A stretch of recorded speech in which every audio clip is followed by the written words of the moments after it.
Welcome back, everybody. Welcome back to the Whiskey Jedi podcast here on the Jake Berlin channel, I guess is what I'm calling it. The Whiskey Jedi channel. I don't know. It's just a name. I'm hanging out. I talk the things I love on this channel. Thank you guys so much for joining me tonight. It is Sunday evening where I am at here on the West Coast and super excited. Things have been crazy here on my end, but finally get a chance to not just get back to the show, but talk something that I absolutely adore. And that is Indiana Jones, because the final movie's out. The Dial of Destiny has come. It is available. If you have not watched it, I highly, highly recommend. We will get into our reasons why here in just a little bit. I am fresh out of my second viewing. I just saw it again 2 hours ago. I am right out of the theater, back in the chair, ready to talk Indy, and I'm not doing it alone tonight. I'm super excited. Obviously I could talk Indy all I want on a regular show if I was here by myself. But it's a lot more fun when I have people with me, especially someone who loves Indiana Jones just as much as I do. And it's his first time on the channel. You recognize him. He needs no introduction. He is a partner in crime over on Apocalypse Movies. And I'm super excited to bring him on. So let's go ahead and get into it. Let's bring him on. That way we can get the discussion rolling right away. And leave no just time for anything else. Let's get straight into Indy. Mr. Keith Barnes is with us. Hey, what's up, buddy? I made it. I'm so happy. It's exciting. I love this. I love being on the Whiskey Jedi. Finally, yes. It's been. I know it's your first time, which hey, it's the right time. You're saving it for this moment, Keith. Absolutely, that's a great point. I never thought of that. Yes, of course. Listen to the very first video I did with our channel, Apocalypse, was me and you on we were talking Spider-Man Homecoming. Okay. 6 years ago? Long time 17, ago. Yeah. So 2017, I think, right? Yeah. So I mean, of course, new indie movies out. It's gotta be us, man. Yeah, we love our other buddies, but it's gotta be. We're the indie guys. Yeah, 100%, man. 100%. I'm excited to talk about this. I've obviously talked about this a little bit. It's been out for 2 weeks, so we all kind of had a chance to converse with friends and everything. But and I talked a little bit about it on POV. But I'm excited to talk to you specifically because you're just as big as an indie fan and I am, and we can get into like the nitty gritty details of this franchise and the things that it does, where it works, it doesn't work, the quirks, like all of that stuff. I'm super excited, but that's not the only part of the show. We do drink whiskey on this show as well. And I know you've been holding on to something specifically for this show. So what do you got with you tonight, Keith? Well, I must apologize. And I told you, I've been telling you for years, this bottle was unopened. It's open. Let's be honest. It's open. I just realized it's a little bottle. I got this 4 years ago for Father's Day. But I guess I did open it at some point because I'm looking. Like, oh, the seal's broken. But clearly it's nearly almost full, so I must have only used it once, I guess. But yeah, man, this is my favorite Woodford Reserve. Like I said, little use. The only other one I would, for regular drinking, I would probably have Jim Beam because I love Jim Beam also. Okay, but this is the good stuff. Woodford's great. Yeah, Woodford's great. I'm excited. I'll get your maybe some like tasting notes and whatnot in the middle of the show as we usually do here, but. I don't want to waste any more time. I want to get into this because we have a lot to talk about. Like the movie's not just long, but it left us with 2 hours and 30 minutes of stuff to discuss. Like sometimes when you talk about movies, there's like really 30 minutes to talk about like the major points. There is stuff all over this movie. Like so much happens in a span of 2.5 hours. I want your initial thoughts because we haven't talked about it on Apocalypse. Unfortunately, our review landed on 4th of July. So we weren't able to do a show for Indy. So just break it down, man. What did you think about the Dial of Destiny? Loved it. Love this movie. It's not a competition, but I'm gonna slightly one up you and say I saw it twice in one day. Oh, what? I went and saw it. I saw it. I wasn't able to see it until 4th of July, so I saw it at noon by myself that day, and then went back and took my daughters with me and saw it again at 7 that night. That's awesome. That's awesome. So it's probably only the second time I've ever done that. I think the third. I did that with I've only Spider-Man. ever done that once. Yeah. I did it with Spider-Man No Way Home. No Way Home. And I did that way back in the day with Independence Day. I saw that movie twice in one day. It's a good movie to see twice. Yeah. But no, of course, this I don't want to say surprised. I'm kind of surprised at how much I loved it.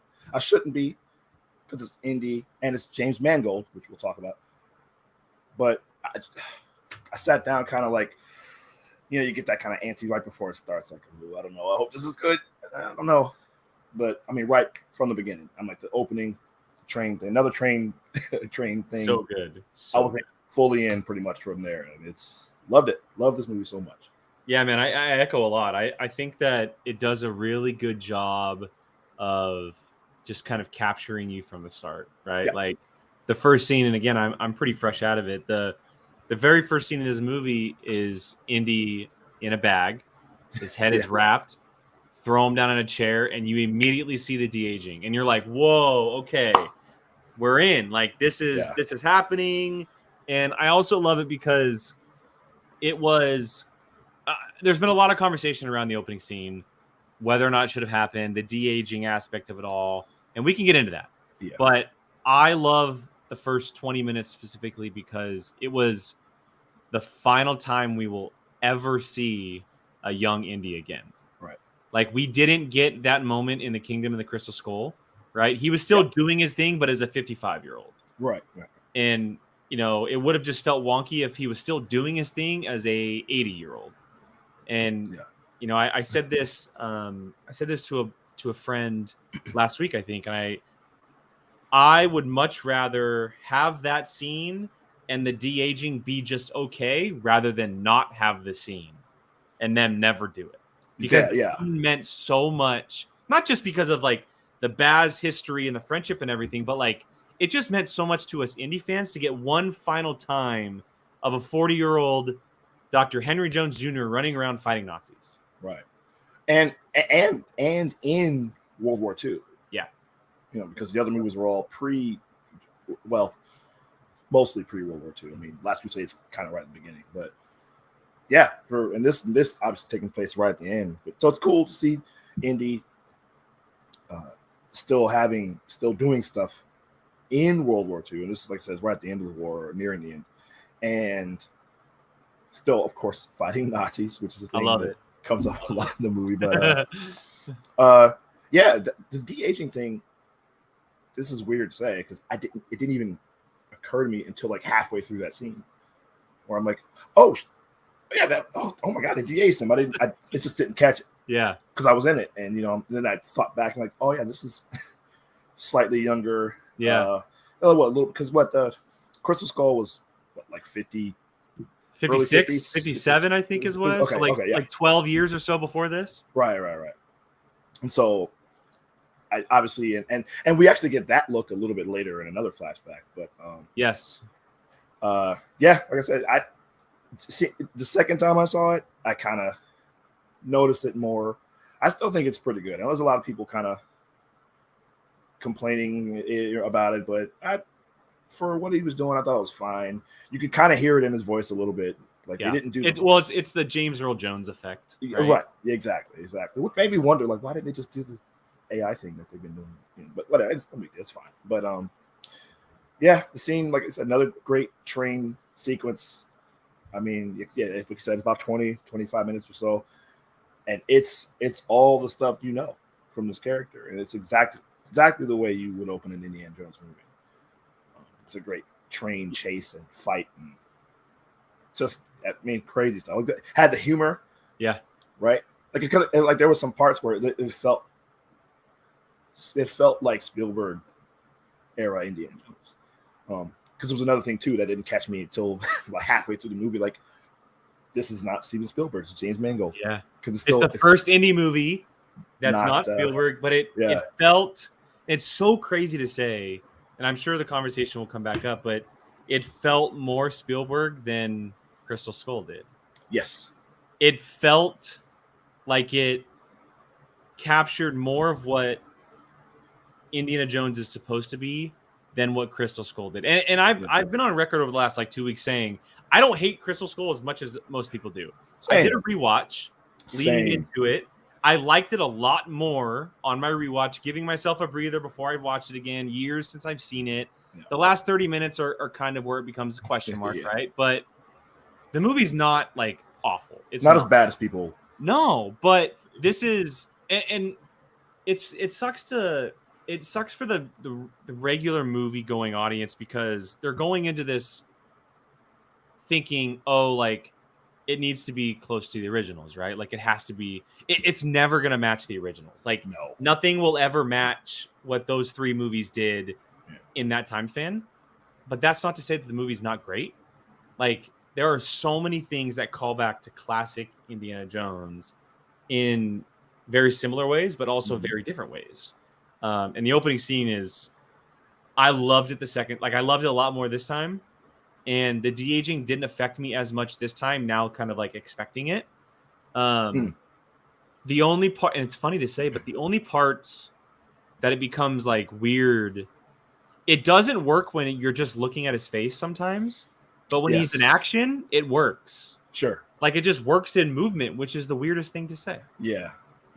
Like if you're watching closely enough, like maybe like when he turns his head, like he's looking one way. The depth. You kind of you can see it a little, but it's. Look, we've seen way worse, So that's a low bar to say. I mean, but this is not bad. I don't think it's as bad as people think. I think did they not? It seemed kind of like maybe they de-aged Mads Mikkelsen as well a little bit. They did de-age Mads. Okay, that's what. Yeah, I was looking at him too, for sure. It looks like. Yeah, I caught it more this time than I did the first time because I was paying attention to Indy so much. Yeah, they definitely de-age Mads for sure. I think the reason it is so jarring is because when you jump to present time, or like regular present for Indy time, Harrison Ford is so old. Yeah, 80 years old. Yeah, that's when you see him, you're like, oh, that's right. He's an old man, Which I know, and I don't know if he's technically 80 in Indyverse, because if that's in 44, you think 35 years later, he's what? Indy's probably like what 40, 45 in that opening scene in Last Crusade. It's in 1912 in Utah, and he was what 16? I think he's like 16. So what? So maybe 1898.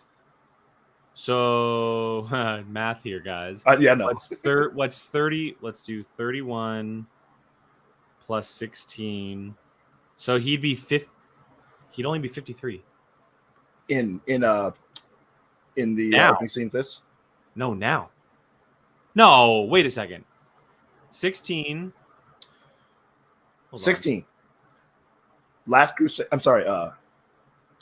Raiders of the Lost Ark is set 12. in 1912. Yeah, that was 1912. So 12, 22, 32, 42, 52, 62.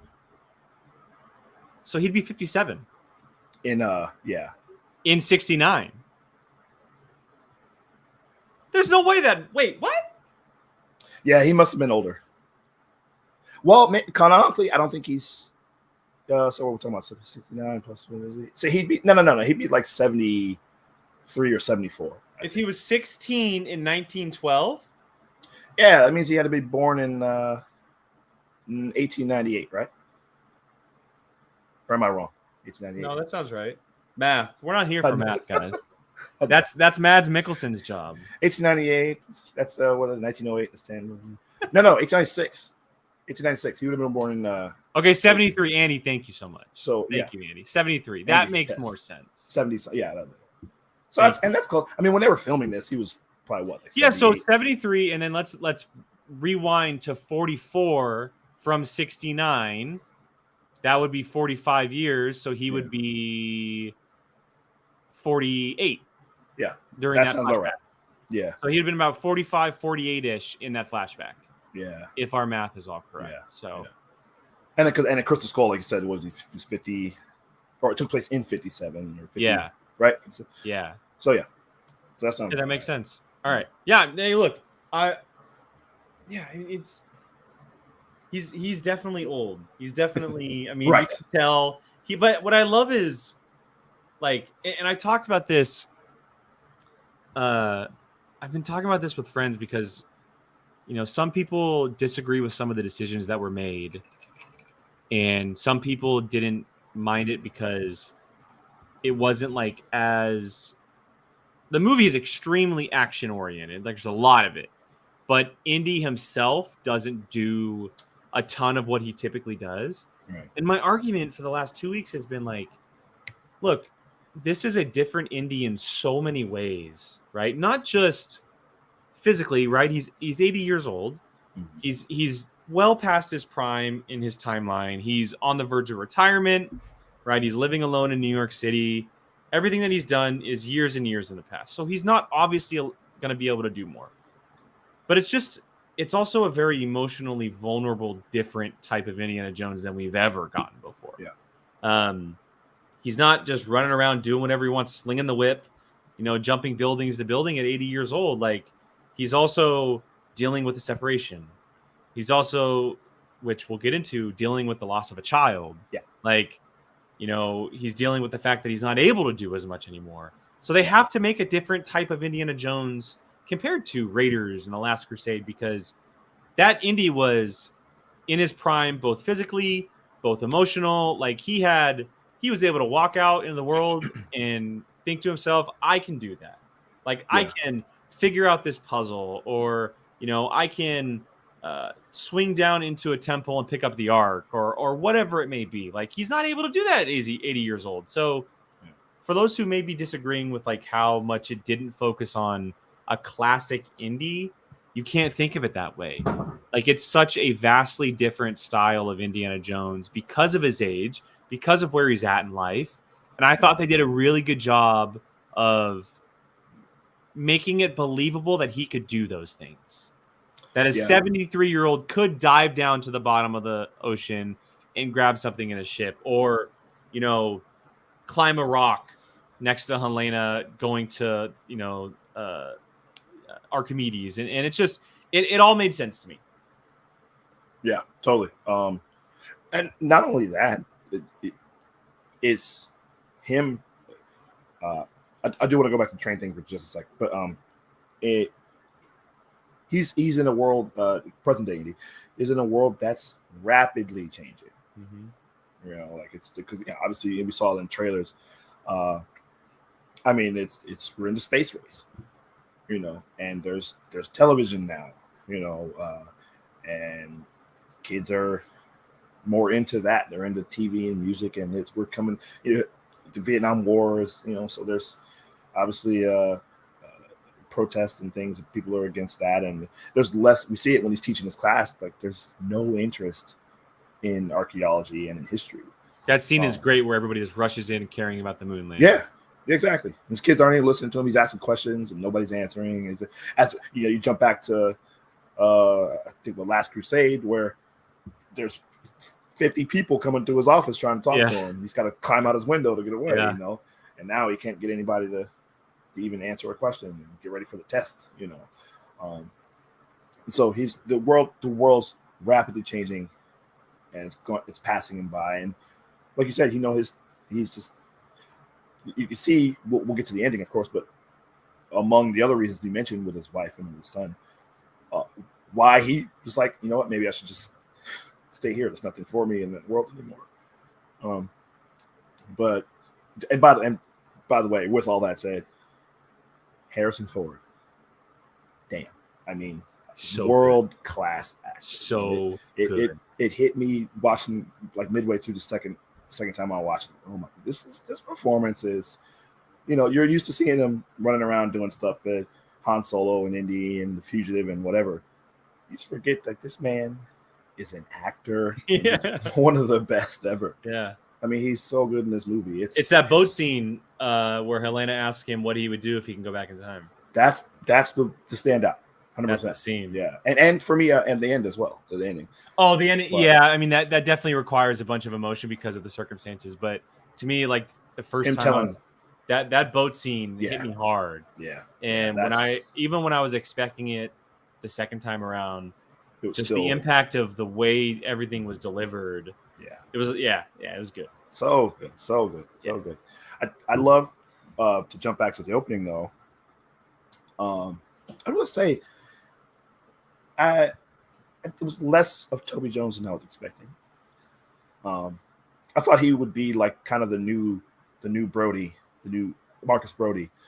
But he really just kind of appears in the flashbacks, and I don't know if I'm sure we discussed this on the podcast. I didn't know that Phoebe Waller-Bridge would be his daughter. I thought so. It was never revealed. Okay. It was never officially said whose daughter she was. There was a trailer at one point where the voiceover included, "I've been shot 9 times, once by your father," and it quickly cut to Toby Jones. So the main theory was that she was his daughter. For the longest time, I thought that she could end up being Marcus's daughter. Yeah. Either daughter or granddaughter, but either one. Yeah. Yeah, or granddaughter. Yeah, or whatever it could have been. But I thought it would have been really cool if she was connected to Marcus. I fully thought that. But I'm also kind of glad, because when you look back at Indy, as much importance as Marcus has, and Sala and his father, obviously, every movie there's new characters that are added. Yeah. Right? Like it's not a franchise that, it's not like Star Wars where they continue to bring back the same characters. Like there's a few, right? Like, Indy and Marcus is in 2 of them. Sala was in the first one heavily, but only in 1 scene in the third. Marion is obviously in 2 of them, but for the most part, all the rest of them are like, they're so in there. Like yes. Marcus was in the first one a little bit, right? But he's not in it a lot. But he's in the third one more than he's in the first one. Yes. And so I liked that they created this backstory and this dynamic of these other people, because he didn't just operate with Marcus and Oxford and Sala and them. Like we met in Kingdom and the Crystal Skull. He had Mac. He did SOS missions with Mac, like fighting the war alongside Mac. And like it would make sense for him to create other relationships. And if say Marcus did pass on at some point, and maybe Baz was there, or vice versa, or he left the college and Baz was there. I like that they created that dynamic. It was interesting that we learn he has a goddaughter, but we've never heard it before.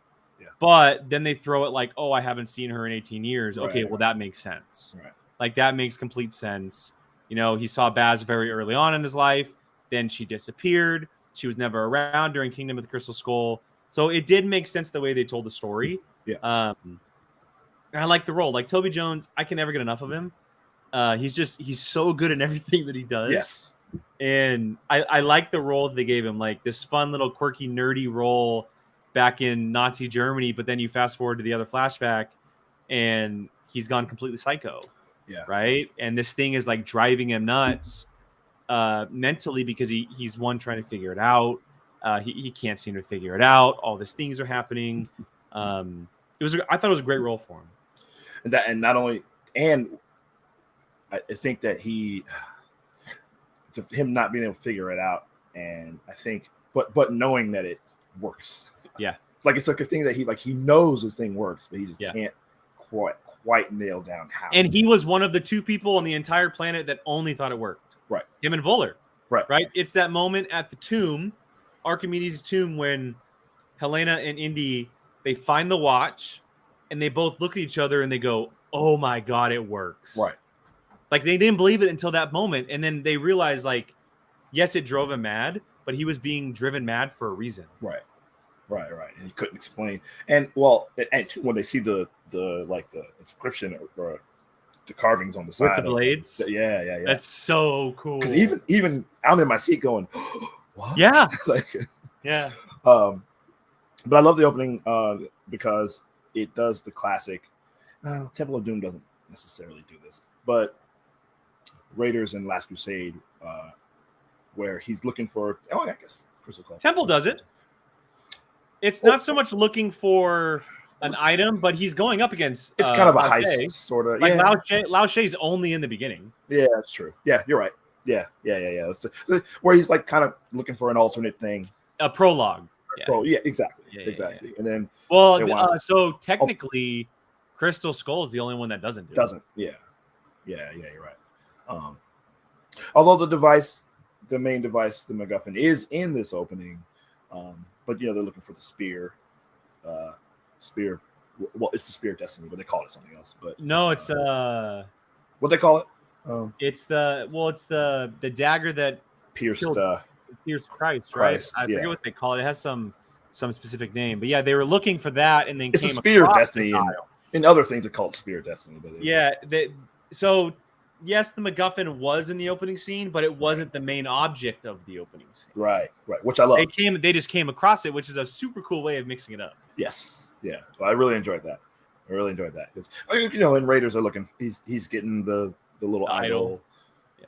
And with Last Crusade, when he's a kid, he's looking for the cross, Coronado's cross, which I love still. But yeah, that was a cool way to do this. Did you think? I was confused about this. Not negative, but I'm like, they did not explain in any way. Like, and maybe they didn't have to. I don't know. But I mean, Mads Mikkelsen, he should be dead, right? He should have been beheaded.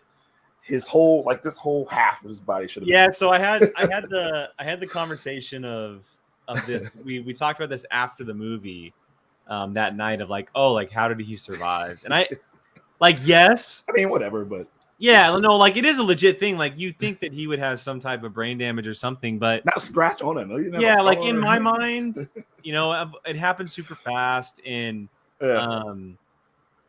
yes, it was never explained. But in my mind, I'm just thinking, okay, well, he got hit in the chest. Like he didn't get hit. Like, of course, if he got hit in the head, it's a different story. Yeah. But he got hit in the chest, got knocked off the train. It is like he could survive that. Like maybe it took him years to be okay and heal. But I think it's just one of the things where you kind of just have to suspend your belief a little bit, It was 25 years. I mean, you could heal. I would have liked to have seen him with like a giant scar. Yeah, because that would have been cool. When he showed up again in the 60s, I was thinking maybe it's a twin. Mm-hmm. Or, that's really what I thought that was going. And then, nah. It's like, oh, all right. Never mind. I was okay with it. I mean, I thought it was fine. It was definitely a very quick transition because we go straight from that scene to Indy waking up, going to school, and then we see Mads right away. Yeah. Like it wasn't like like someone's backing them and then reveal the villain later on. It's just like, okay, this dude's still alive. He's doing thing, Yeah. And I mean, look, this is a universe where you had a 700, 900-year-old knight in a cave, and Ark of the Covenant had ghosts and angels and demons in it or whatever. So, it's fine. No, as Indy says in the movie, I don't believe in magic, but I've seen things in this life that I cannot explain. Right. Which I love that line. Like it is such a solid line. I was listening to can't remember what I was listening to. Somebody read a comic that I wish I had the name of it. I apologize for not having the name, but it's set pre Raiders of the Lost Ark. It's like set in the 20s, and it's about his adventures with Ravenwood with Abner Ravenwood. Yeah, Abner. And basically, Abner told him to maintain a sense of skepticism in professional settings. Otherwise, even with all the crazy stuff he's seen and will see, because people will think you're crazy, basically told him, and you'll be discredited, and nobody will. So just act like you don't believe in this stuff, even though you do when you've seen it. Well, and he obviously didn't see it, but there's that line when he's teaching in the classroom, when he's talking about the battle that we eventually see in the movie, which I thought was such incredible foreshadowing. Yes. He says, okay, like Archimedes, he built these iron claws that came out of the water and destroyed Roman ships. But how do we know that happened? Right. In my head, I'm like, Indy, of course you know that happened. This shit you've seen, like that happened. Yeah. But how are you going to get these students to realize it actually happened, right? And it goes back to what you were saying about Ravenwood, which I thought was super cool. Quick side note, I don't want to take too much of a detour, but I do have to ask, because it's going to be a conversation for the longest time going forward, the future of Indiana Jones movies. I personally think that it could end with 5 and not a single movie could ever be made ever again. I would be completely happy. I don't think anybody should ever pick up the hat of Indy ever again. What would you think about a prequel with no Indy, but focused on Abner Ravenwood? Well, it sounds from what I've read like that's kind of where they're going, or at least towards back to young Indy. Obviously, I guess I'm assuming pre Raiders, like I was talking about this comic. Pre-Temple, technically. Yeah, no, you're right, 100%. Yeah, pre-Temple. Yeah, absolutely. Yeah, that'd be okay with that. Because my thought process is like you could do it without ever touching Indy, right? Like we know he's out there somewhere, but they just haven't come into contact. And you could do an Abner Ravenwood story that's still set in the world where he's doing his thing. If they were thinking about this at the time of Last Crusade, that guy that gave him the hat, that could have been Abner Ravenwood. 100%. Yeah, that would have been the guy. He patterned his whole look after that guy. Yeah. You know, so that would have been the whip and jacket and everything. Like, I wish they would have thought of that back then. Yeah. But so that would be cool. The way this movie's set up to me when watching this, it felt like, I know they were talking about a Disney Plus series. I guess maybe they're not doing that anymore. I'm not sure. Not official, if anything. Who knows? Yeah, I don't know. But it felt like, I mean, just the fact they introduced a kid, which we'll talk about, like clearly it seemed like they at least had ideas that Phoebe Waller-Bridge and this kid might go on to have their own adventures, at least maybe in either, I don't know if a series or movie or whatever, in something. And I think they did say, I think we talked about it, maybe, I think Bob Iger said, like, we hadn't, or maybe Kathleen Kennedy said, we hadn't seen the last of Indy, but also they're not going to recast. So, and Harrison Ford said he's not doing any more, probably. So who knows? But I like the Ravenwood prequel series idea. That'd be really cool. I would just much rather see the franchise go back in the past rather than the future. Yeah, I think so. I think it's just much more exciting when you don't have flashlights and right. all the more souped up cars, not souped up, but more advanced cars. Technology that actually existed in the 70s. Indy just feels like it fits in the 50s and beyond and before. Like that's just, or 40s and before. Oh, and like, what is there to look for? I mean, there's obviously always stuff to be discovered, but it seems like you found everything by the time of, the 60s and 70s. Right? Yeah. Question here, and this comes from Reefism. Thank you so much, Reefism. Would you prefer an Abner Ravenwood TV series or film? Series. I think a series as well. That'd be cool. I would love to tune into that every week. That'd be cool. I agree. Yeah. It'd be a lot of fun. So I'm surprised that, I mean, coming up with it, I kind of wish this was a series, to be honest. I mean, I'm glad we got this movie, but there was so much to go on. I was talking to my kids about this. It's too bad that all of these ideas of doing these series and stuff wasn't around in the 90s. Oh, okay. They had Young Indiana Jones, but you know what I mean? Like with Harrison Ford, like doing indie stuff instead of, I guess TV wasn't looked at it the same as it is now. But Young Indiana Jones, have you ever watched any of that? I've waited to watch it until I watched Dial. Okay. And I'm going to go back and watch it. I'm looking forward to it. Okay. It's okay. Don't ruin it for me. No, I'm not going to. Yeah. Don't ruin it. Each episode's like an hour and a half. They're almost all movies, which is crazy. I know. There's like 20 of them or something. Yeah. I was very excited about it at the time. But I wish it could have been River Phoenix. I'll say that too, because he would have been great. It would have made more sense that way, obviously. So obviously, but, all right, let's get back to it. We got to talk. We got to talk about Helena. Phoebe Waller-Bridge. She's obviously a very, very vital part to this film. Much to a lot of people's surprise, they didn't know each other at the very beginning. I mean, they knew each other. They just hadn't seen each other in a very long time. Right. Super interesting dynamic between the two of them. We obviously learned that Helena is a stolen antiquities dealer. She sells stolen items for cash, money, debt, whatever it may be. She's kind of been in a bind. She's a thief. For just simpler terms, she is a thief. She's Han Solo. She's Han Solo. That's honestly a great way of putting it. I love it. I love it. I don't know about you, Keith, but I absolutely fell in love with her. I loved it. I thought her dynamic with Indy was so cool. Starting out the way it did, right? Them kind of reminiscing about the past. Yeah. Him calling her Wombat, and then realizing that she's in it for the wrong reasons, selling stuff, money, etc. And then over the span of the adventure, from the tuk fight or car battle to the boats to everything in the caves and beyond. Their relationship extremely grows, and by the end of it, they truly are goddaughter and godfather. Yes. They truly have kind of like grown into those roles as they were when she was younger. I thought the dynamic was fantastic. I thought that Phoebe Waller-Bridge was really, really good in her first time as like an action-oriented role. Yeah. To me, I feel like she can do anything. Drama, comedy, action. Like, she has shown me at this point that she is capable of doing a lot of things that some actresses just can't do. Yeah. She's incredibly funny.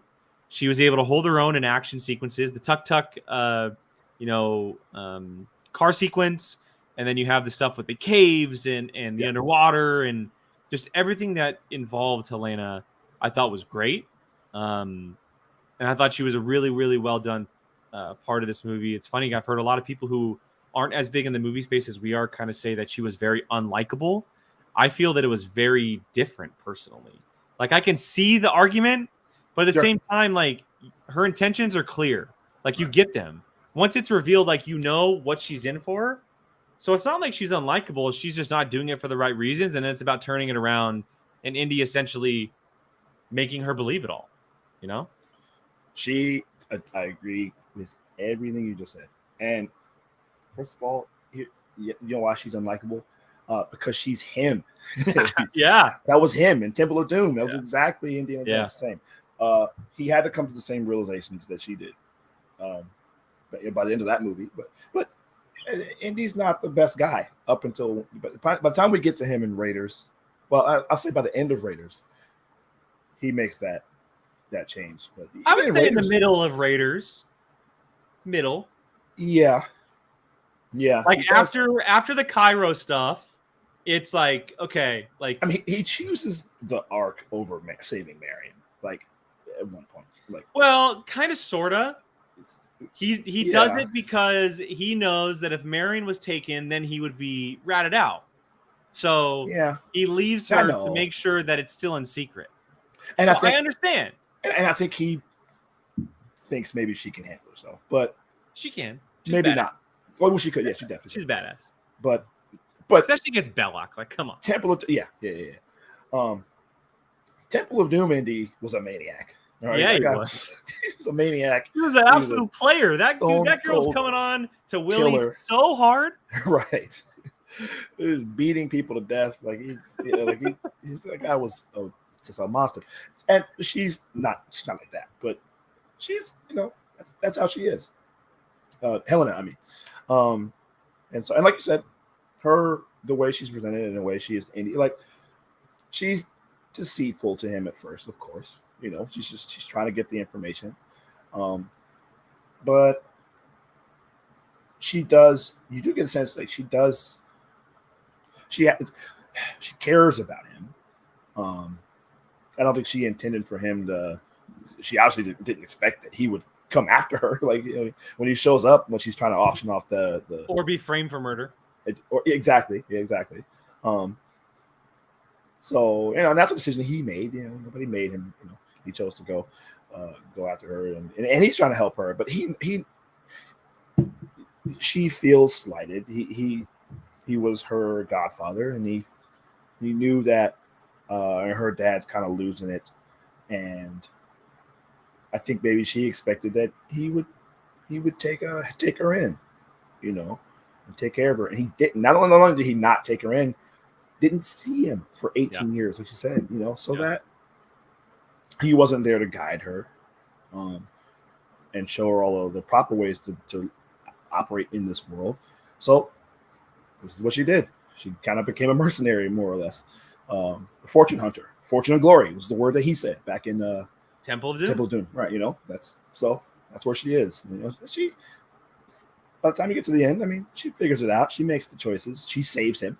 And a lot of people had a problem with that, but I mean, she's right. When you get to the end, 100% right. Yeah, like, you can't stay here. Like, not just do you have people that in Keith, the arc, I cannot tell you the fury that was building if he would have stayed. I was like just distraught at the fact that they were about to make that move.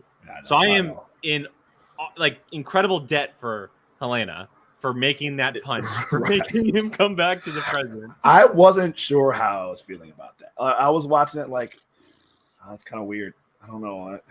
I would not have liked it whatsoever. And what's funny is, and I'm sure a lot of people thought this, but Brian coming out of the theater, he goes, I thought it was Indy in the tomb because of the watch. Oh. Because they made a reference to his father's watch earlier in the movie. Yeah. So Brian thought Indy stayed, and that was him in the tomb. Damn, wow, that's crazy. And I'm guessing a lot of people had that feeling when they were looking at the tomb. Interesting. I wonder if they thought of that. And I would have hated. I can't tell you. Yeah. I would have hated that decision so much. That's up there with Indy finding the Millennium Falcon with Chewbacca. Yeah. That's a funny thing for a comic, but you don't want to see that in a movie. That'd be silly. But I mean, not to just silly stuff in these movies, but yeah, that's interesting, Brian. That's wow. That would have been interesting. I know. Yeah, I was watching that scene, just like, I understood. I understood everything that was coming out of his mouth, like why he felt that way. Right? Yeah, like he had spent.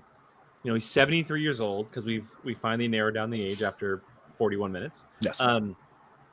He spent, let's say, 55 years doing all of this stuff. Yeah. Studying, researching, searching, going across the globe, hunting things down for museums and for the right causes. Getting shot, stabbed, beat up. Yeah, like drinking the blood of Kali. Like, I love that line. Right. The fact that they threw that in there.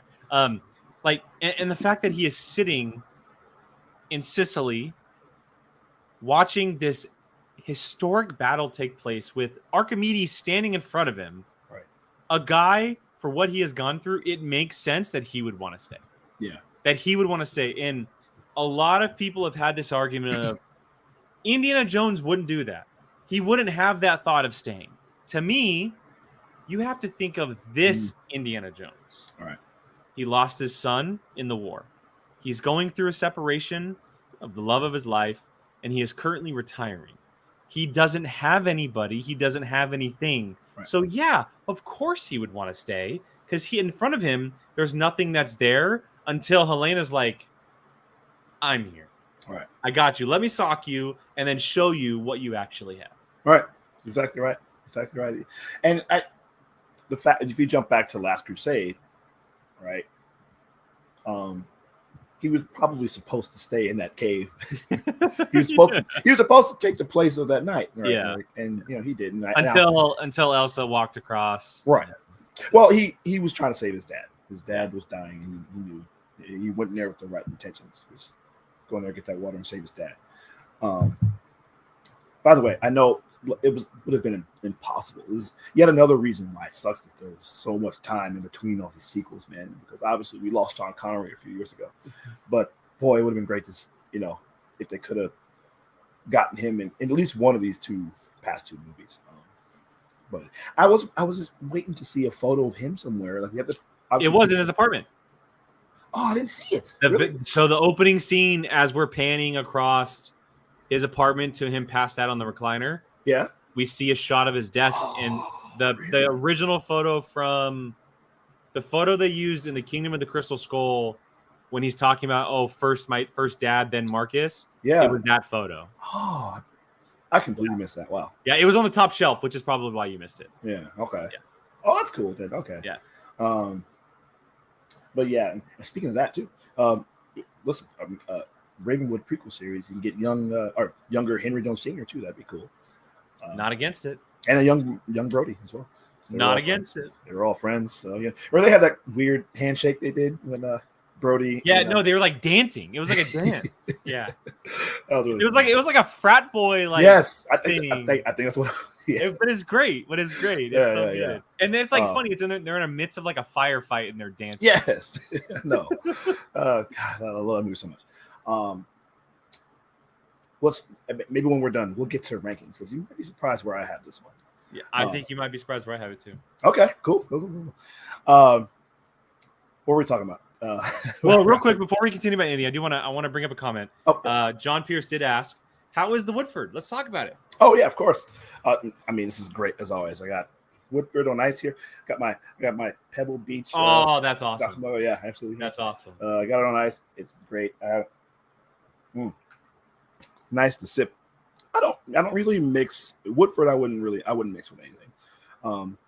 I would probably have Coca-Cola with any other whiskey, but I mean, just Woodford on ice. I like sipping too, just on ice or straight neat, especially something like Woodford. I love Woodford. I think it's great. Really kind of like smoky flavor, which I love. Absolutely. I love it so much. It's very smooth too. Yeah. And not super expensive for how good of a bourbon it is, which is nice. So. What about this, again 4 years ago, probably $35 maybe. Yeah, $35-$40 I'm guessing is probably where it's at by now. I had a bottle of the rye before this. That one I haven't had the rye. I've only had the bourbon. Oh really? Oh yeah. I'd probably use mix stuff with that. Rye is typically the one that people mix with. Yeah. So no, it's good. If nobody's ever had Woodford, I'd highly recommend it. It's a very good bourbon for the price point. Most bars will have it too. It's pretty popular, and you should be able to find it anywhere. It comes out of, I believe it comes out of Nashville, which I could be mistaken. But Kentucky, yeah. Kentucky straight bourbon whiskey. No, it's good. It's solid. I love Woodford. I did it a very long time ago on an episode, so I was glad Keith brought it up. Yes. To bring it back because it's been a little bit. So, Woodford Reserve Distillery, Versailles, Kentucky. So, okay, there you go. Kentucky, Kentucky straight bourbon. Kentucky, Wildcats. Yeah. All right, so we talked about Helena a little bit. I'm sure she'll come up again, but we mentioned him a little earlier. Let's talk a little bit about Teddy, since he's connected to Helena. Obviously, the short round thing here, her version of a short round. Very similar vibes in a lot of aspects. Thoughts on Teddy, Keith? That was okay. If he wasn't in it, that'd have been fine too. But it didn't take away from me. It's not as cool as short round. It's not as memorable as short round. But also, I think part of it is because he was also, of course, he's in Goonies. Both those movies were pretty close together, so he's more memorable. Yeah, but he's great. He's great performances in both, and memorable in both. He's very funny. He's always funny, and obviously he's had this great resurgence over the last year, which is great for him. I wish not to make this about him, but boy, I was really holding on to hope that he would be in this somewhere at some point. I really thought he might be. It depends on what they did. Yeah. I did not want it to be forced. Sure. I felt like, so I've heard a couple people say that the Antonio Banderas could have been short round. Yep. And I don't agree with that because it felt like it just would have been forced. Yeah. Like I'm happy that, and sure, people are like, oh, Antonio Banderas was wasted, but was he? Like, I get it, he died, but was he? He wasn't. Like, he was an extremely important part of this movie, and he died for what ended up being an extremely important part of the entire plot. And you think about it, you're putting short round in that role, that means he probably would have died. There's no way he survives that. Yeah, because and as brutal as Mads and Boyd Holbrook and company were, like, they weren't leaving witnesses, so yes, they probably would have killed him. Yeah, like I didn't want it to be like, of course I'm going to be standing up and cheering if he shows up. Like, it would have been incredible. Yeah, but I'm also happy that they didn't feel the need to do it. Sure, because, like, okay, one end, short round appears, it feels like a forced cameo, like something like he shows up for a moment or whatever. On the other end, we get the incredible, useful cameo of Sala, which totally made sense. Yeah. That is the way that you do a cameo. To me, I rose up out of my seat. I was kind of leaning in. I loved it. I loved it. I thought it was the perfect. Like, it makes sense. He's a New York cabbie, right? Indy brought his family to New York. He's still holding on to the Egyptian traditions. I love the line. He's like, "Hey, I got my passport too. Yeah. You want me to come with you?" And obviously that just wasn't in the cards. But then we see him come back around again at the very end with Marion and everything. And that is the way that you do an old school cameo. If you throw Short Round in a situation on the adventure, it just would have felt forced to me. Yeah, I agree, especially after having not seen it for so long.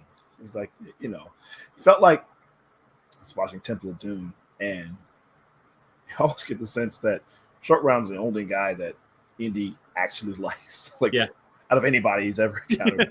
I mean, aside from Marion, but even they had a contentious relationship. Like, he seemed like he really liked Short Round a lot. But who knows? Maybe we'll see them. If there's something else, maybe he'll be in it. Who knows? But everyone keeps calling for a Short Round Disney Plus series. So, hey, who knows what kind of stuff he's been doing with his life? I would love to see that. I said this in my headcanon. He is currently the owner and manager of Club Obi-Wan.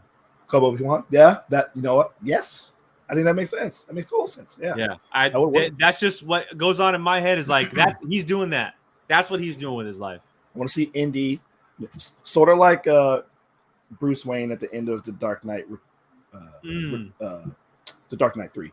Yeah. Dark Knight Rises. Rises, yeah. Yeah. Want to see him and Marion at Club Obi-Wan having a drink. just sharing a glass of Short Round. Short Round's over there. Although Marion never met him. Oh, yeah, you're right. Marion never met Short Round. That's true. Hey, Marion, I want to introduce you to a friend of mine. I can do that. But no, this kid was good. He didn't bother. I thought it was fine. He was useful. Like, I like what he did at the end, saving. So you were okay with him flying the plane? Oh, I forgot about that. Okay. So you're not okay with that? If they, I don't mind it. Okay. I wish if they had set up earlier in the movie that he could fly a plane. Well, they did. It sounded like they said he was. Yeah. But then he said he'd never flown. So he had never flown, but he knew how. During the stolen antiquities deal trade thing. Yeah. He was essentially the person letting people in. Yeah. And he was talking to American pilots about flying. You're right. Yeah. He sure was. Yeah. So I had this kind of question in my head while watching the movie again today. And if people ever talk about how, I hated the fact that he was flying the plane, I wanted to ask this question. So I'm going to ask you, Keith. Okay. Would you have been okay if this was Short Round as a kid? Flying the plane?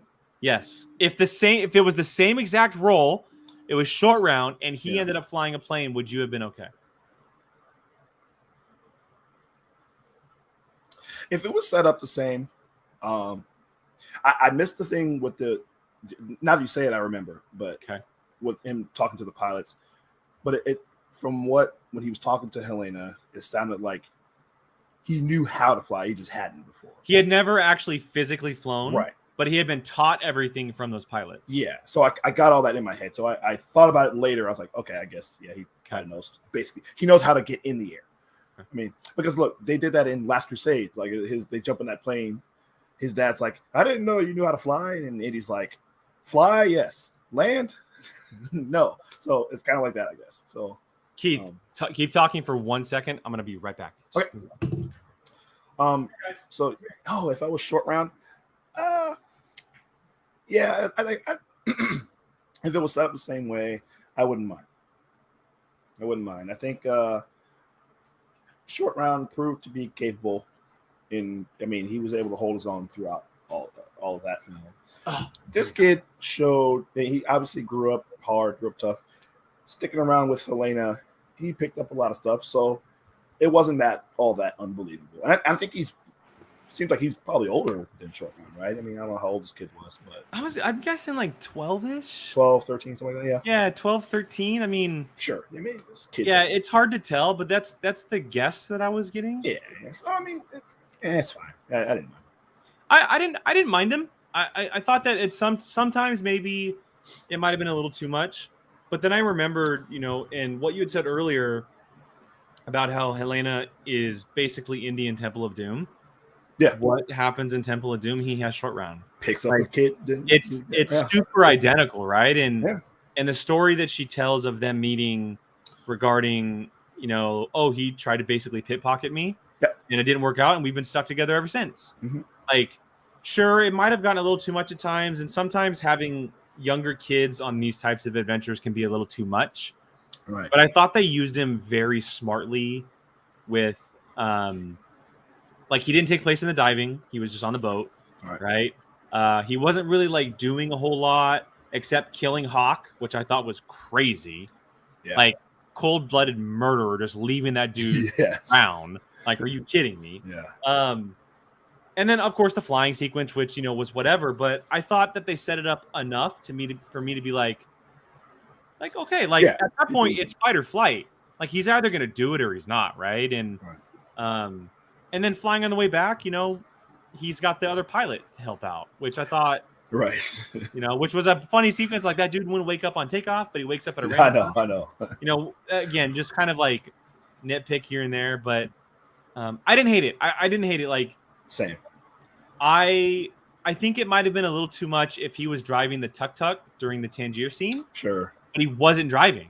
Right. It was either Helena or Indy. Like he was just along for the ride, which totally made sense. Yeah.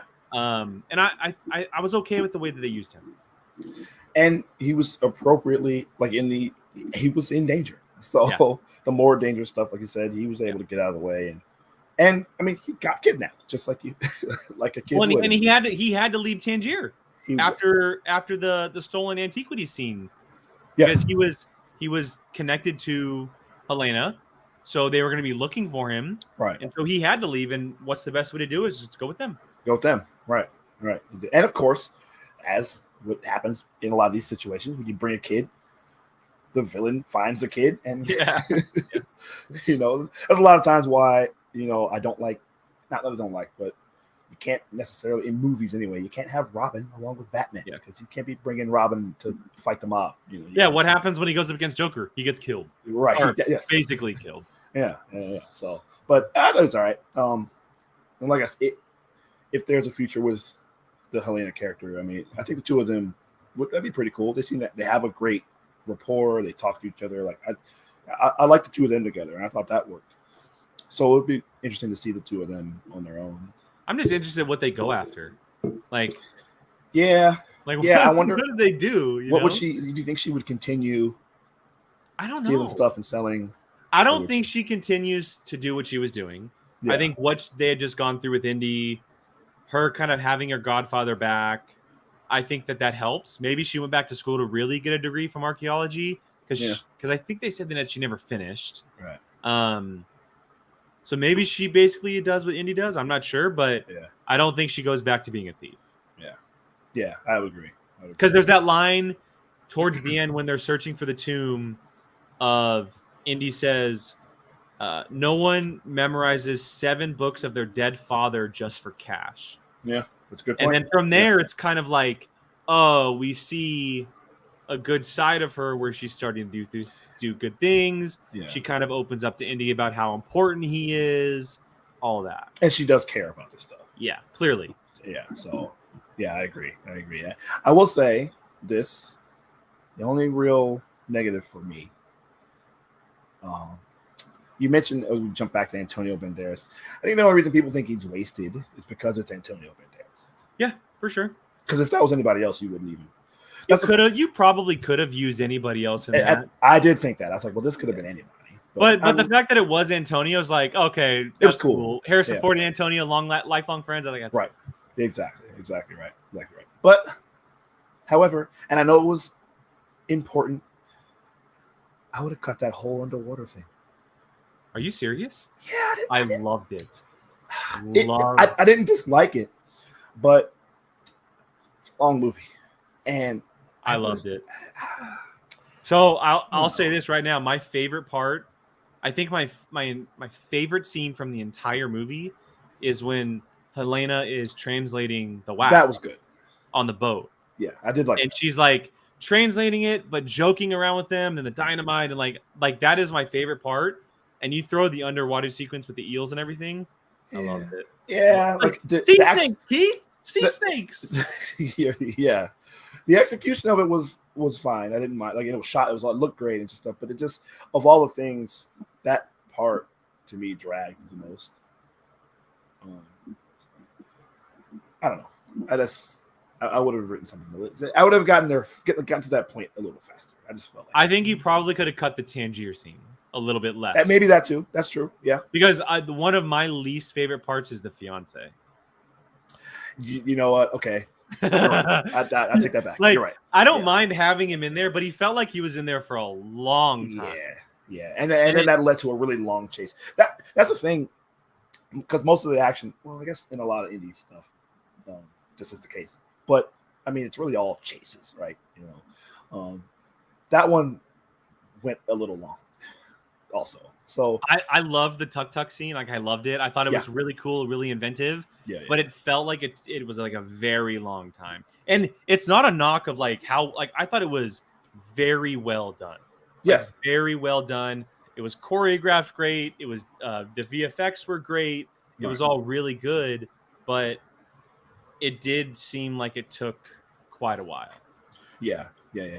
What I did like about the other, and that's kind of how I feel about the underwater scene. But yeah, I think you're right. Like, to me, I thought the underwater scene was actually too short. Like, really? I felt like they just went into the ship and came right back out. Got the thing. Like, yeah, like it didn't take him. Like, she turned the flashlight and boom, there's a shiny object. Like, I felt like it was kind of short. Yeah, but maybe that's why it worked for me. Well, I love how the thing I loved about that scene is at the end when they get away, and she's like, "Great, there we got it, we got away," and he's like, "But my friend got murdered." Like, yep. You know, and then even she in that moment, you could see, and again, great performance by her, where she's just like, "Oh, yeah, I'm sorry," you know, like, yeah. I thought that was really good. That was a nice button on that scene. So I agree. No, I think it was exciting to see. Not exciting, I guess it's not the right word, but Phoebe Waller-Bridge in that scene and multiple scenes, she was like, "Oh yeah," she said, I think she goes, "I say what I always say in this type of moment. That was dynamite." Yeah. And then he goes, my friend just got murdered. And then she flips the switch and she's like, "Oh yeah, you're right. I'm sorry." Immediately, yeah. And it was the same thing when he had said that he lost his son in the war. She did the same thing. Right. And to me, like, that's why I was talking earlier about, like, she can do anything. Like, she is really, really good. She's not just a really good writer. She's not just really good at, like, comedic performances, but the girl can, like, really act in moments. To be able to act against Harrison Ford in an Indiana Jones movie, that's a big deal. Yeah. Well done. And that's not anything we necessarily, well, the only thing I've ever seen her in, of course, is Fleabag. Yeah. So that means she's, you know, voices L3, but yeah. I wasn't aware that she had that in her. That was really great. And with that, I do want to say, I don't know if you want to, how far you want to go to the end. Let's go for it. Indy and Marion. Now, I will say this: a lot of people are saying they were spoiled by the Marion. Were you spoiled by that? Did you know she? No, but I expected it to happen. So I said going in. I said going in that she's either going to be at the very beginning and the end, or just the end. I think I remember you saying that, yeah. Because the way the last one left off, right? Like, you can't just pick up with Indy and never mention her ever again. Yeah. Well, they showed the picture on his refrigerator, and I thought, oh. Yeah. We see the divorce paper, and I think, so I thought that might be it. But I didn't think, and this is just, and I hate it because it's the way that I think about movies, especially something like this. The entire time I was like, well, they're not going to end it with just them being separated. Like, they're not going to just end it by just showing the papers and then moving on. Like, it's just I don't know. I thought they might. And I would have been pretty upset if they did. Yeah. So I was super excited that we got her. I loved that it was just short, sweet, to the point. Callback with the elbow and the shoulder. You know, where doesn't it hurt? Yeah. I thought it was a really, really well. Again, going back to that well done cameo, I thought it was just the perfect amount. Yep, agreed. I had no idea she's gonna be in it. Like I said, another situation. I'm sitting there and I sprung up out of my seat. I'm sure I acted the same exact way when it happened because I'm in the moment of like what's happening. Yeah, and then she just like, there's no setup. She just walks straight through the door. So matter of fact, you're just like caught off guard. But like, oh, there's Karen Allen. She's just carrying groceries. She's acting all normal. And I love in my head, I was thinking about it later. Like, I was comparing it to, I love the conversation that they had. but I was comparing it to Han and Leia, of course, because Dude. they had the exact same thing happen to them. Indy and Han are identical. They're long lost twins. Pretty much. They're long lost. And you know what? I don't hate it. No. And they lost their son. They broke up because of it. I love what Marion says to him. She's like, "Are you back?" Yeah. And he says what he says, and she's like, "Yeah, but are you back?" Yeah. Which, to me, makes me think that's a super Leia thing to say. Yes. Like, he said that she was distraught and couldn't get over the loss of their son, and that she left. It was clearly him. It was clearly him. Yeah. And I think maybe to him that's the way he saw it, but I think that's obviously what happened. And Leia said the same thing in Force Awakens. That's what happened when they lost their son. That he was so upset that he left.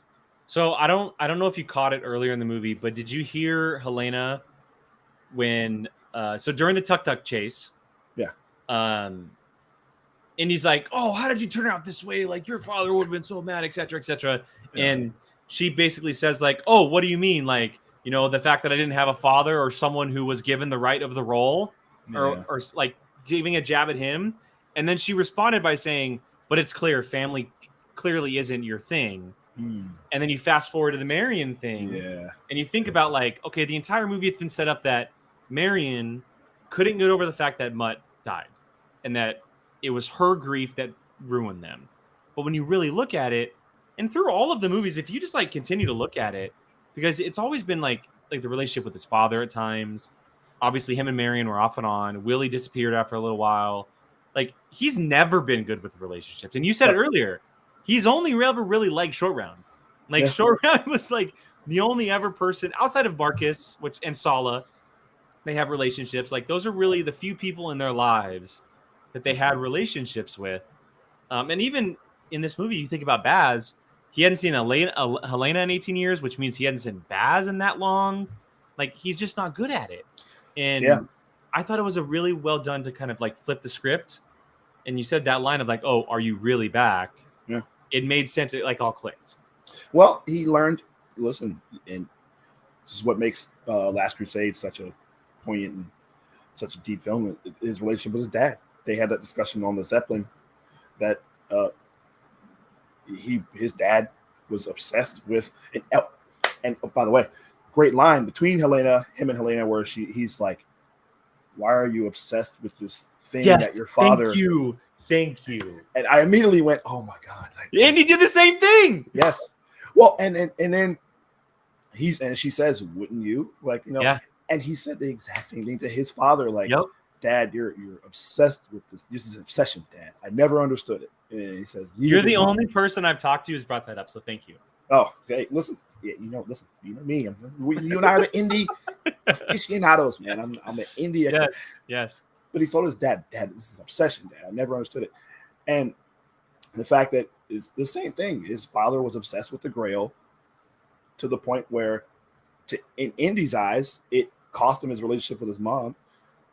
Now his father said that she did understand, but she died before he could. It's hard to know exactly when his mom died. I don't know, but it had to have been before the flashback in Last Crusade, right? Because she wasn't around. I don't know. Yeah. I feel like it had to have happened before that because yeah. I mean, it felt very clear in the Last Crusade that his father was the only one drilling him. You know, count to 10 in Latin language and yeah.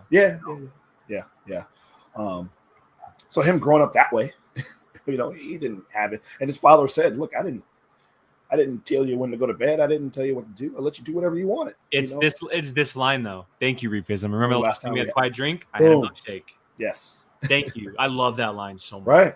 So good. And that says a lot, like they didn't have any relationship. He said, "Well, what it taught me was I was less important to you than people who have been dead for 500 years or whatever in another country." That's how he was raised. And he unfortunately carried that through his relationships. Yep. And he had to learn that lesson to value the people that are close to him, and especially Marion. So I love that the seeds that were sown here in this movie. I agree. That was great. So, yeah, I'm happy we got her. It would have felt very just kind of open-ended if we never got her. Yeah, because of how Crystal Skull was. So, 100%. I remember being surprised that she was in that. Seeing that at the time. So I don't know if you heard, but it actually came out this week. Someone talked to Karen Allen, or she was quoted or something. Apparently, in the original script for the movie, she was in the full movie. Of Crystal Skull?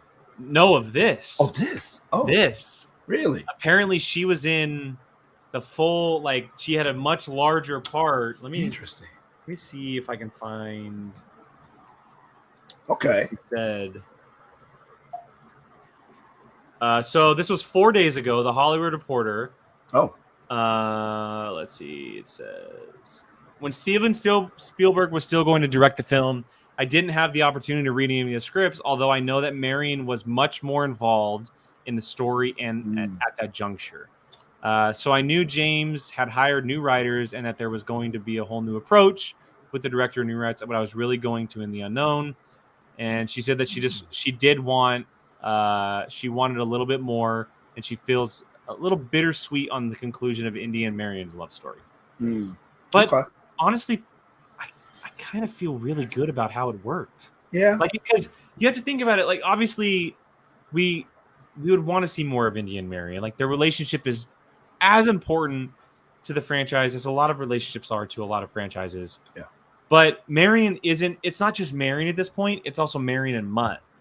And what they did with Mutt made sense what they did with Marion. Yeah. Like, it panned out because how many options do you really have with what happened with Mutt? They're not going to bring Shia back because there's of all no the way stuff that happened. Yeah. Like, we're not going to do it. Yeah. And you either tell them that Mutt is off doing something somewhere crazy, running a mechanic shop or whatever, or that he's died. He's dead. And they did it perfectly by saying that he died in Vietnam. Yeah. And then that created the grief between Indy and Marion, which then led to Marion not being there until the very end. So, like, of course I would want Marion in the movie because Marion and Indy are synonymous with Indiana Jones. But for this story, it really worked with the way it all panned out. Yeah. Yeah, I agree. And the fact, and it'd be one of those things where, like Han and Leia, like these two characters, they very much still clearly very much love each other. Yeah. And so it would have been sad for them to go the rest of their lives not being together. For sure. Especially like being later in life as they are, in their later years, they should be together. It would have been, if things in story and in real life would have turned out differently, Han and Leia would have had a similar-ish ending as well, I think. If we hadn't, of course, lost Carrie Fisher, but they did kill Han Solo. So, they did, didn't they? Damn it! So no, it wouldn't have been. Never mind. Never mind. Well, let's be honest. Indy means more to Harrison Ford than Han does to him. So yeah. Oh, I love the way Harrison Ford. Yes. He just can't stand talking about Star Wars, dude. And it cracks me up every time. Yeah. He just, every time somebody asks him a question, he's just like, The Force Awakens was literally like the movie he had been waiting 40 years for because he got to die. Yes. Like, it's just, it was clearly, and I love Han. He's one of my all-time, he's probably my all-time favorite Star Wars character, but like, it was just clear that he's just exhausted by hearing about it. He hated it back then. He wanted to die in 2. Yes. And they wouldn't do it. Like, him, they wouldn't let him go. So, yeah. Yes, he thinks it's very silly. But yeah, you can tell he cares. And look, his performance, of course, in Force Awakens is great. And I mean, they got him to come back for the Rise of Skywalker. Rise of Skywalker, yeah. But you can tell, I mean, and he's a great actor, so he's going to take it seriously. But this, like I said earlier, I mean, his performance in this is just. You can tell how much he cares about it. You can just tell. Absolutely. And I think that you mentioned with Phoebe Waller-Bridge, and that clearly reflected off everybody else, you know. So just, I can't say enough about this movie, man. If we weren't doing this, I'd probably go see it again today myself. I'd probably go now. Well, before we start to wrap up of any kind, we haven't talked about one person. We have not talked about Mads at all. Yes. Or Boyd Holbrook, for that matter. We got to talk about Voller. We got to talk about Boyd Holbrook. We got to talk about the Nazi side of all this. Yes. How, Project Paperclip and the CIA and everything that's kind of involved. Yeah. I thought it was done very well. Yeah. I thought, and we can talk about this quite a bit on anytime we talk about indie or Mads in general, but as much as the guy gets flack for playing villain roles over and over and over again, I don't want anybody else playing villain roles other than Mads Mikkelsen. Listen, like he's played a villain for James Bond. He's played a villain for Indy. He's played a villain for Marvel. He was Hannibal. He's great. He is great as the villains. They give him a lot of work, a lot of room to work with it. It's clear that they allowed him to do his own thing. They gave him a role, and he was able to just play with it, and it turned out so well. He's Grindelwald. Grindelwald, you're right. Thank you. Yeah, he helped build the Death Star. Even though he's he was. Excuse me. He was. I mean, of all those roles, he's really great in Casino Royale, especially. But I mean, he was made to be a Nazi villain in an Indiana Jones movie. 100%. That was perfect. 100%. He's probably the best and most compelling villain out of everyone in all these. You think he's better than Belloc? I have Belloc over him right now. I wouldn't argue, but I kind of, kind of. Hey, I'm not arguing. I think it's fair. Yeah, I think that he's the perfect Indiana Jones villain. Yeah, because he's not like an all-powerful guy that's doing it himself. Right. He's calling the shots. He has guys doing it for him. He's just kind of the brains behind the operation. Yeah. And I loved the twist that he wanted to kill Hitler and become Hitler rather than just go back and help Hitler. Right. Like, I thought that was such a smart idea to have a Nazi who recognized the mistakes and not go back and help Hitler to fix those mistakes, but replace him and make sure that it's done right. Like, that is a cool idea. I think, and it very much reminded me of the Red Skull, which I think was on us, even because he was, which I think of probably a lot of Nazi generals or higher ups probably were quite critical of Hitler. Yeah. Not probably, they were. They wouldn't say so, obviously, but it made sense that for him it was like he's doing this all wrong, and unfortunately, I get into this, but there are people today who are echoing those sentiments, trying to figure out ways to do it differently, but whatever. But I thought the fact like he knew exactly. For him being kind of a math nerd, and like in the opening scene on the train, like he's trying to explain to them, like, listen, we actually should be looking for this. Hitler's looking for the wrong thing. This isn't going to work. We should be looking for this thing. I'm telling you, and no one's listening to him. Thomas, who's another great Kreischman? German. Yeah. He's a German in Avengers. I forgot his name. Or not a German. Oh, I guess he was German. It was Hydra, but the Hydra guy. Yeah. He's the villain in U-571. He's the German. Oh my God, you're right. Yeah, he's another perfect villain. Perfect German villain. Right. Mads is perfect. I mean, he's perfect for these roles. I was kind of thinking, I would like to see him be a good guy in something, but I mean, he was technically a good guy in Rogue One. Yeah, he just was forced. But he's wearing the Imperial uniform, so it's like he looks. Yeah. he should be in a bad guy uniform. It would be weird to see him as a good guy. As a good guy, I don't know. And it's funny. I mentioned this last week, but there were during the interviews and everything.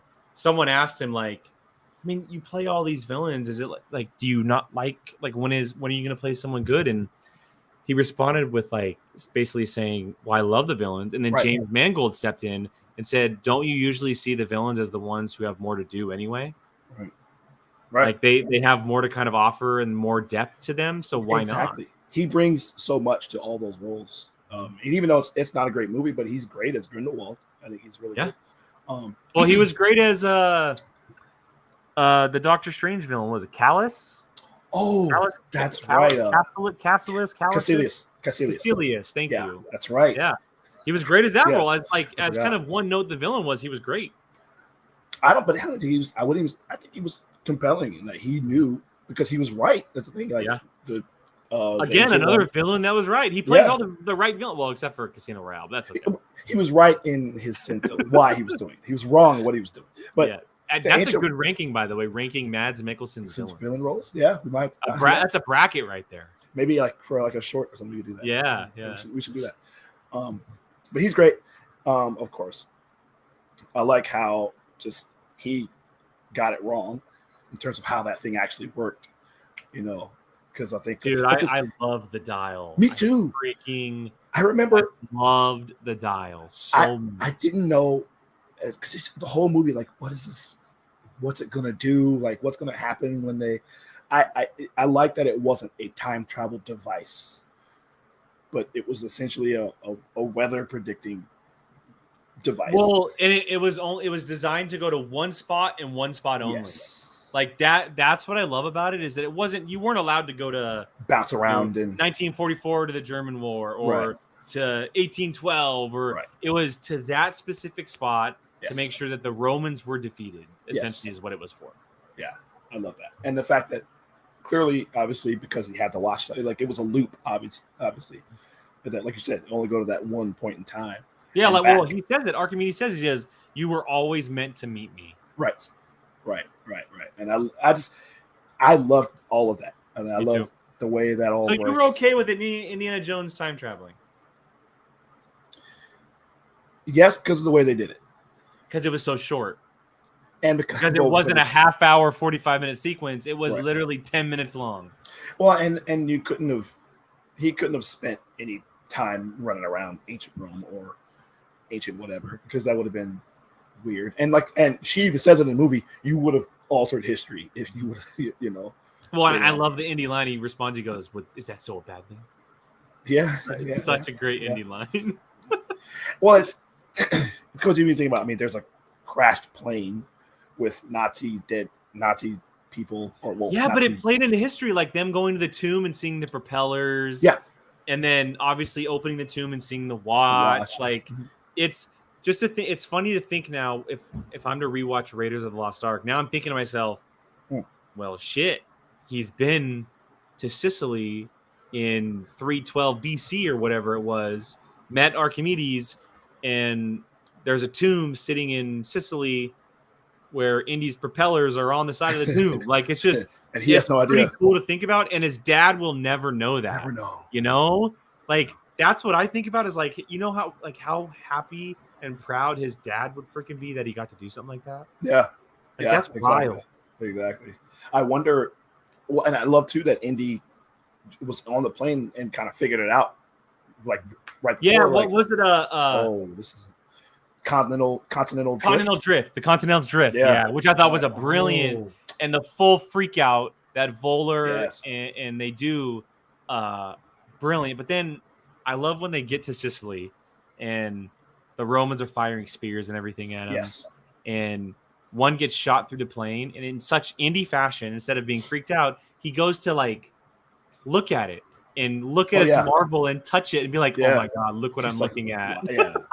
He's like, I'm actually here. Instead of freaking out like the rest of them, he's in full professor mode, like, oh my God. Yeah. And then if you, just because I watched it recently, but when he wakes back up in New York, Helena brought one back with her. Yes. I don't know if you saw that. I saw it, yes. It was on the side table. She brought one, which was such really cool. perfect ending. Yeah. What did you think of Boyd Holbrook? Of who? Boyd Holbrook. I thought he was brutal. I thought he was definitely. Absolutely brutal. Like it's definitely the most ruthless we've seen in an Indiana Jones movie. Like the amount of civilian deaths that we saw. Like the two professors at the beginning.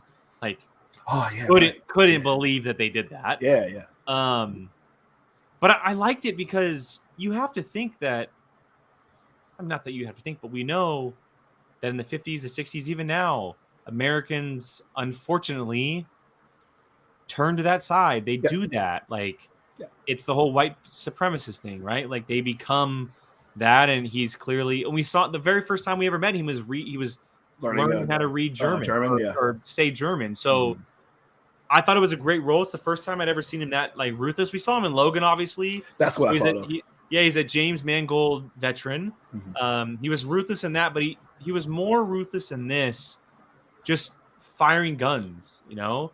And he wanted to shoot Indy right away, but the CIA agent wouldn't let him. Yeah. Like they kept telling him, "Don't shoot, don't shoot." And he's just like, "I'm a happy trigger guy. Like, let me do this." I thought he was really good. I thought he was really good as a henchman. Yeah, agreed. Like you said, very similar to his role in Logan. That's the first thing I thought of. But yeah, more ruthless because of that ideology. I think that he clearly believed in. Like It's almost like he had to prove himself, right? You know, right? Because he was literally about to go back to Nazi Germany. Yes, yeah, exactly. Which was a great performance. Seeing interviews and stuff with Boyd Holbrook, he's totally not that guy, of course. Yeah, of course. But he seems like a cool dude. But another guy I would like to see play a good guy, though, if I'm being honest. Yeah. He does have a lot of those like meaty, juicy, kind of aggressive roles. I would like to see him play a little bit of a nicer guy. Because even in Predator, he was not a good guy. Yeah, he was. Yeah, agreed. He plays a good guy in Narcos, season 1 of Narcos. Oh, I've never seen Narcos. Okay. Yeah, he plays a good guy in that. Okay. But mostly good though. It's like he still has his. Okay. But yeah, it was great to see him. Like you said, because he clearly believed in that ideology, and like the way he just went nuts on that plane, grabbed that gun and was just had no idea what's going on. I'm shooting everybody and everything. Yep. So you would be at first glance you kind of want to relegate him to just that, but yeah, he's not. Like you said, it's a good performance of him. He always has that accent. Yeah, he's the new Matthew McConaughey. I love it. I love it though. I think he's from Texas. I think or something like that. So yeah, he's got that accent. There's a movie he's really great in, with BJ Novak and Ashton Kutcher. It's called I can't remember what it's called. It's on Peacock, I think. Let me look. Oh my goodness, apologize. Maybe in chat remembers. You're good. Let me see.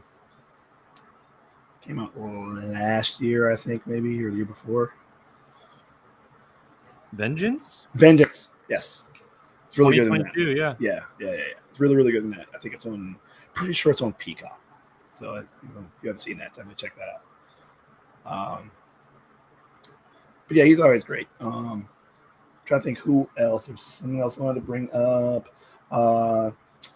With the CIA. Oh, that's a kind of a not a negative, but a thing I think missed was the CIA and their role in this, because we didn't even really know what they were doing, and we never really got to. Well, look, so it was clearly Project Paperclip. Yes. Yeah. And from what I got from it is that essentially every Nazi that turned to work for the U.S. government was almost given a liaison. Right. And she was Voller/Schmidt's liaison. Yeah. And as she says on the plane right before she dies, they were just allowing him to search for the dial to please him so they can get what they want out of him.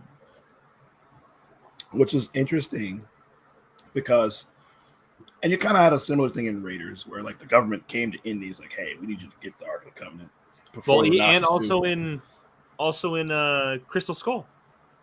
The FBI. Yes, yeah, right. Yeah, of course. Yeah. That's right. Yeah. There was a lot more with that in that than it just wasn't as clear what was their deal that they made with Voller, and I kind of would like to have seen it just a little more. Yeah, I think for the average audience it probably would have helped. I will say maybe, and this is just me being a little pessimistic, but maybe they're relying on people's history of Paperclip. Yeah. Right? Because it is a big deal of knowing that, look, after World War II, governments around the world picked up these Nazis because they were brilliant. Yeah. And it's clear Voller created in this world, he was the guy that got the Americans to the moon. Space race, yeah. Right? Like he was the guy that made it happen. And so it's almost kind of like a just know your history type of thing. Yeah. A little bit more explanation was probably needed, but at least we knew that they were the CIA. Yeah. Like there was at least a point where it was very unclear what they were until Indy figured out, oh, you're CIA. Yeah. Okay, that makes sense. And then they just went rogue, which made sense because I was watching it today, and I thought to myself, when she died, I'm happy that she didn't overstay her welcome. I didn't want her in the entire movie looking over them. I'm happy that it happened so quick and that we were able to see Voller and Boyd Holbrook's character move on to be their own rogue selves rather than just be looked over by the CIA the entire time. It just fit better. Yeah, or for me, I wish that she hadn't died because I would have liked to have seen her show up at the end and explain what the hell was going on. Sort of, like in the Raiders, you see they're putting the Ark in a warehouse with all this stuff that who knows what's in those crates, So well, we know what one of them is at least. Yeah, exactly, exactly. And in Crystal Skull as well.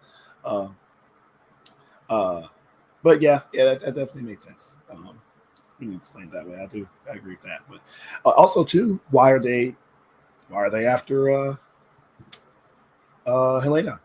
Like we don't really. Did they explain? So from what I understood during the antiquity sale is Helena had made a deal with Voller.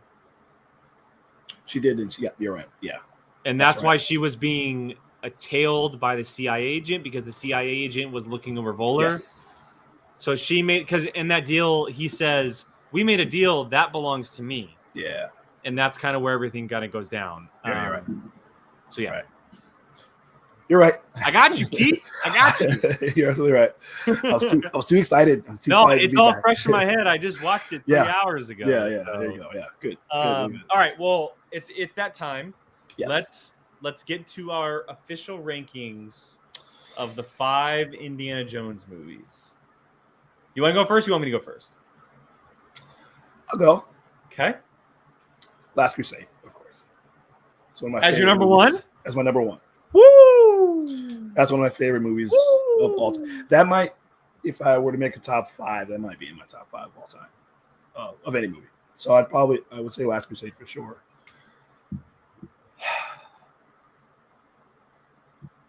I might. Don't say it, Keith. Don't say it.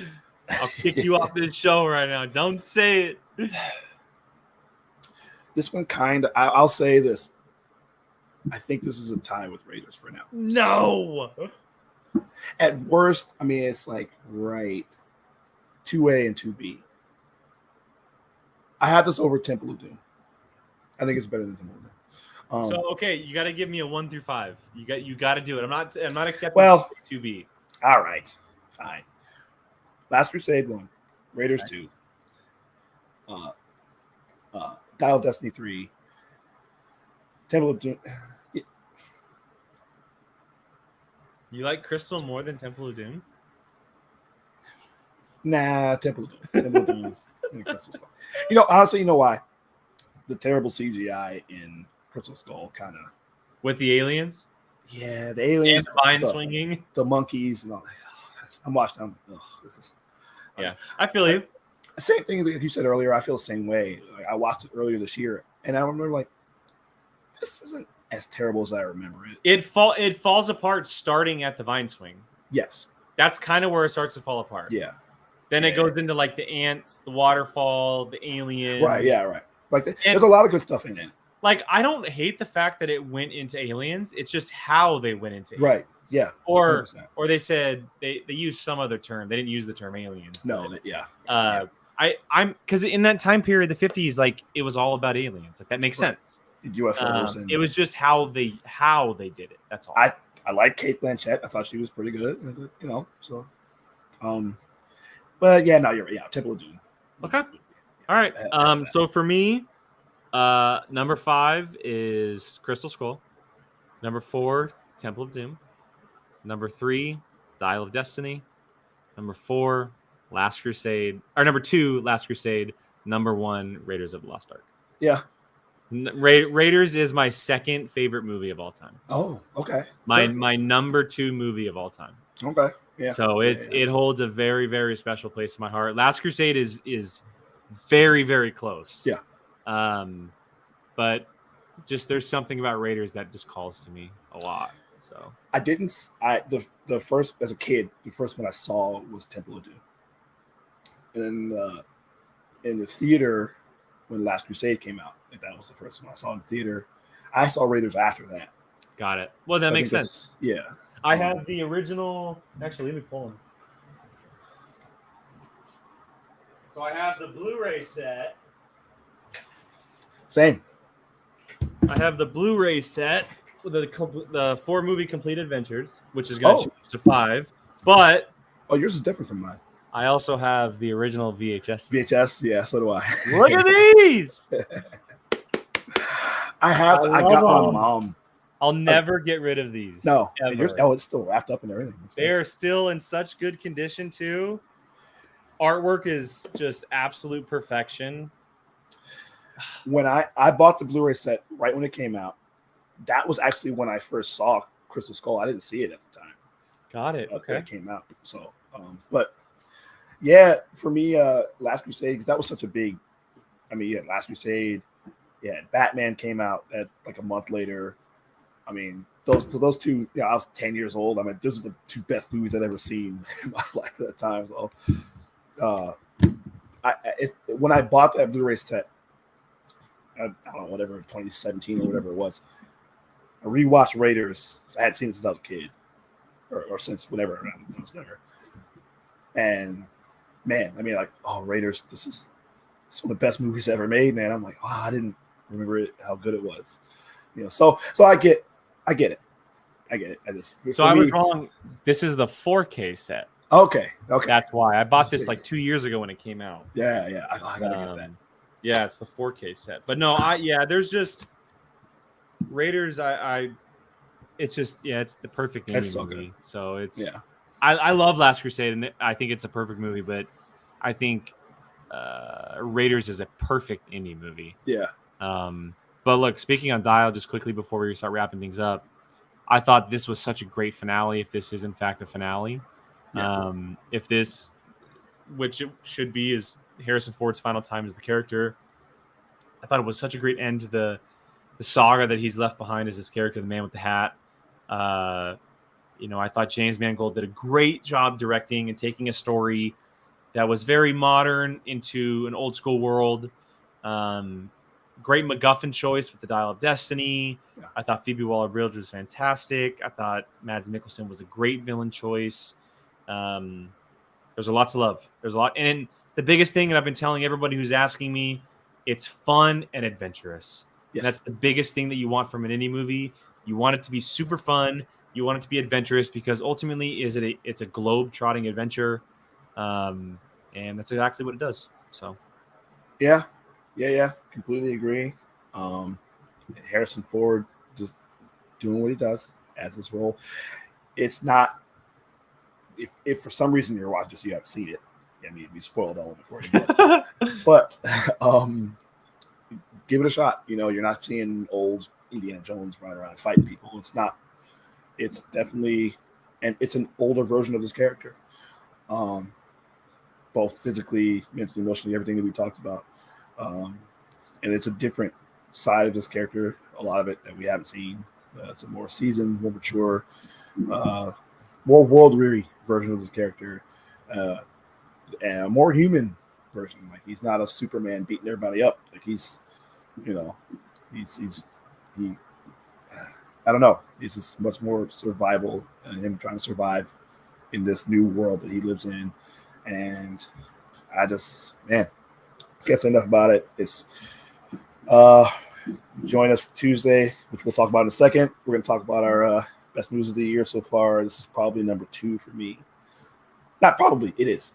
I know what number 1 is. So you know what number 1 is, exactly. Yeah, so I know what number 1 is. But just to spoil, give a little. I love that you loved it, Keith. It makes it a lot more fun for me as an indie fan just to be able to talk about it.